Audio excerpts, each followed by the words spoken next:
Okay, YouTube, we're doing Fukushima on the fly. Only, I think what we're going to do is bring in some basic stuff in life that, I'm not sure how I'm going to put this together. I just want people to know, though, that this Fukushima stuff is just really getting on my nerves. But we're going to start with the salt and the potatoes. But for now, I have to show you that I'm still doing other things in the yard. I really want to talk about parents and kids and the roles that each play in our society. And as a parent, you can see that I provide some direction. I'm a single parent, so it's not like I have a man that does this for me. Okay? And I get a lot of criticism from my kids because they say I hoard things, but they don't understand that, for everything that you want to do or need to do, or full of water, the Fukushima rain. I'm trying to protect everything, and as I'm protecting it, it's being rained on. So, there you go. I get a good dose of radiation today. So anyway,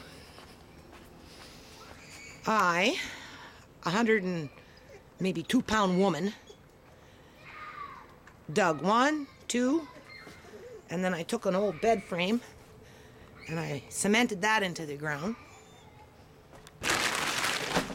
I made a hood, a roof, with some wood, and then I washed everything that got rained on, because when I moved here I didn't have time. I didn't have shelter to put any of this in. So this year, over the last winter, it got all rained on. Now I do have a grandson, and I don't have a lot of money. So a smart woman, a wise woman, would use some elbow grease and a good old thing called bleach. No matter, because at the end of the day, as you can see, it's nice and clean now compared to, say, this stuff over here, which I still have to wash. There's my brush. Because this is what Fukushima has infected. So before I put it away, I have to wash it. So this pile of stuff here will be washed and scoured. And because I'm building a shelter the end of summer, I'll be able to store it. But I still have to put sides on it to keep the raccoons out. I'm in the process of trying to encourage my 20-year-old son to help me to build a dog den. He did these posts. But then, I don't know. None of my kids seem to want to have this dog. So I put her up on Craigslist, but I have a sneaky feeling that maybe somebody wanted to adopt her out for the wrong reasons. And if she goes to a family, it has to be a family home, because she is a good dog, but she needs a firm trainer. And she's a strong dog, so she likes to move everything around the yard, so I have to build a dog den. So this is the dog den.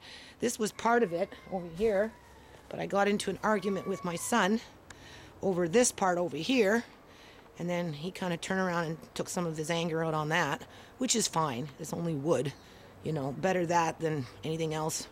And but he hasn't come back to help repair it.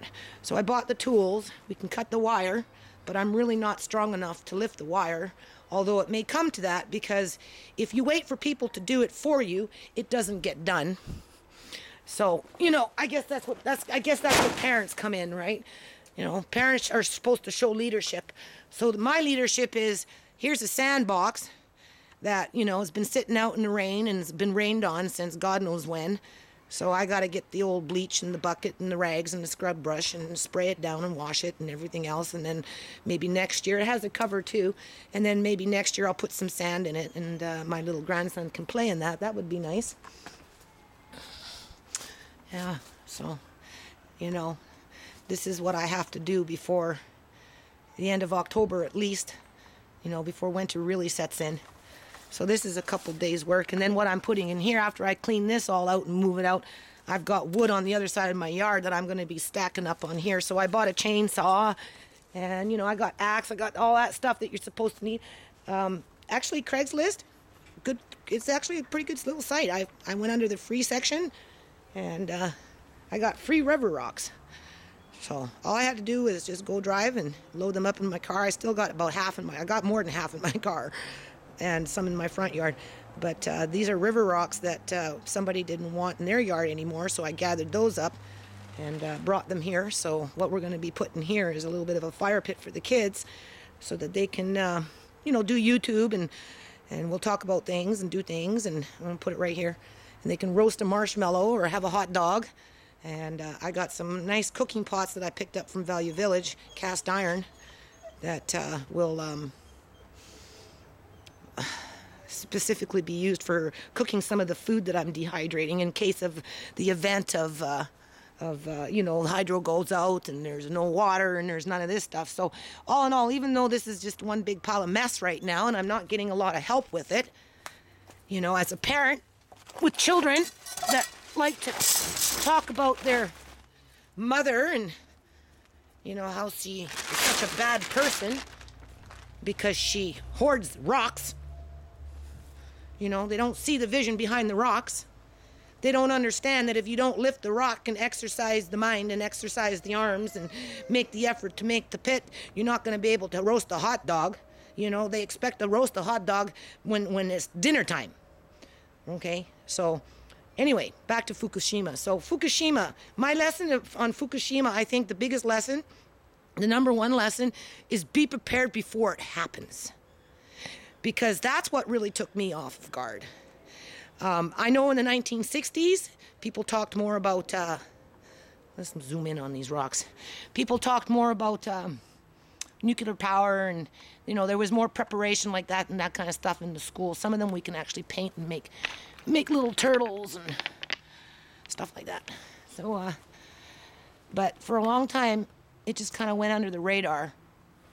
And the nuclear industry just went about its business, does what it does. It's a corporate entity, so it doesn't have a body or soul. It just has an agenda. And so the public, became apathetic to the dangers around nuclear energy. And I know I was. So, when the Japan crises happened and the reality of what radiation can do to people and how easily it can escape from these plants, and how people are infallible. In other words, we think we're invincible, but we're not. We're actually very infallible.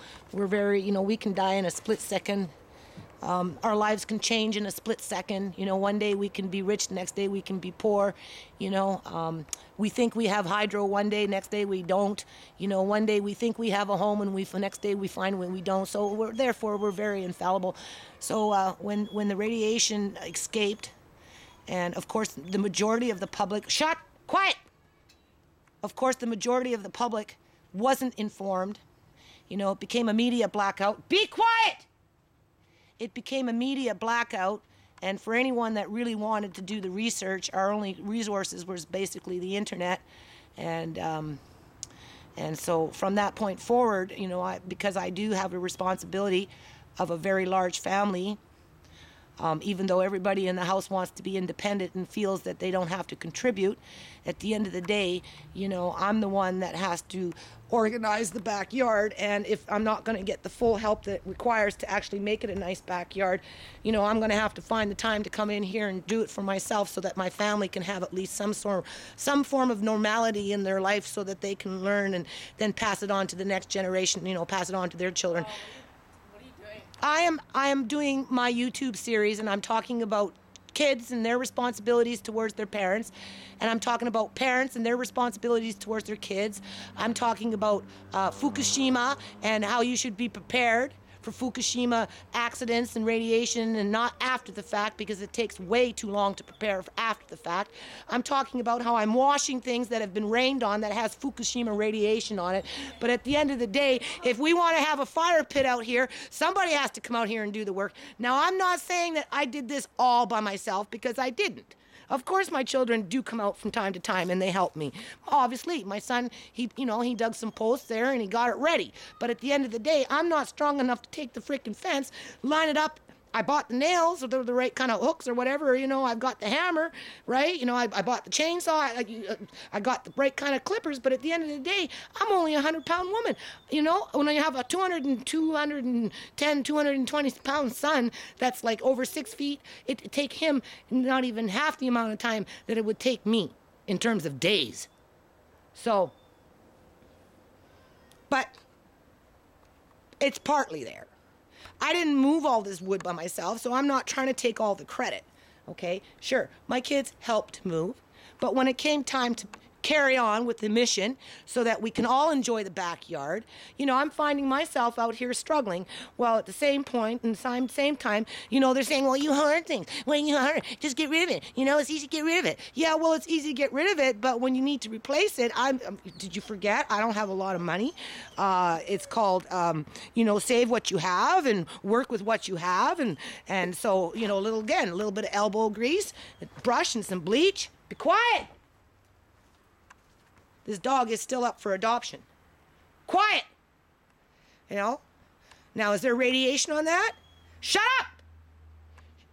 I gotta turn this off. I'll be right back.